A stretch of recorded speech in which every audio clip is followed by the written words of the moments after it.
It's Tuesday night, and here's what happened. The Oath Keepers have gotten the band back together, except now they go by Oath Keepers USA. Hours after being released from prison, they've announced a new leader. His name is Bobby. He used to be a Vegas cop, and their plan to start targeting the Boy Scouts for new recruits. It's day 2 of Trump's presidency, and he signed a ton of executive orders I've covered in previous videos, but it's the things he hasn't done that have people asking questions. On his first day in office, he promised to eliminate the tax on tips and overtime. We haven't seen anything about that yet. He hasn't presented the plan on how he's going to cut $7 trillion from our taxes. No executive order to fund school vouchers. Luckily, he hasn't defunded the Department of Education yet. Also didn't reinstate the Muslim ban or defund sanctuary cities. So those are some things that we could see through the rest of the week, or maybe he forgot about them.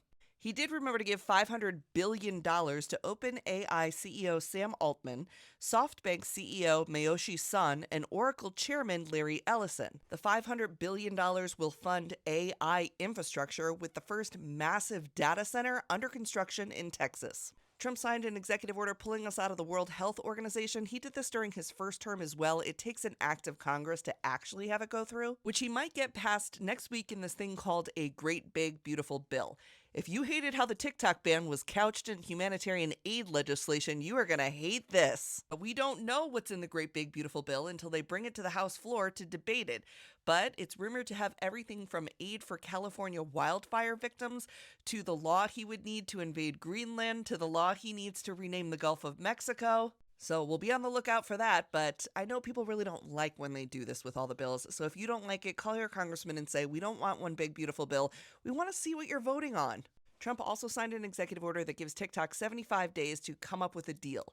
The deal is very fragile. This is not a joke, okay? TikTok is going to have to fight tooth and nail, just like they did over the weekend, to be able to come to some sort of agreement with the U.S. government to not be banned. Representative Ro Khanna introduced legislation with Senator Rand Paul to revoke the law that banned TikTok in the first place, the Protecting Americans from Foreign Adversaries Act, but I don't know if that's going to work. We're going to try. So I just want to talk to you quick about this guy who is the acting Secretary of Defense right now, Robert Salis.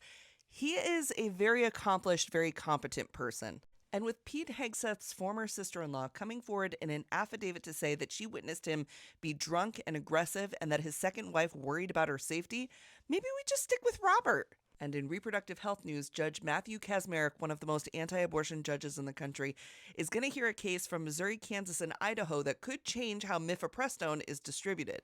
So we'll be watching for that too. Lastly, the Nothing Bundt Cakes Company is forcing their franchisees to be open on Sunday, and they're pissed. Do you buy bundt cakes on a Sunday?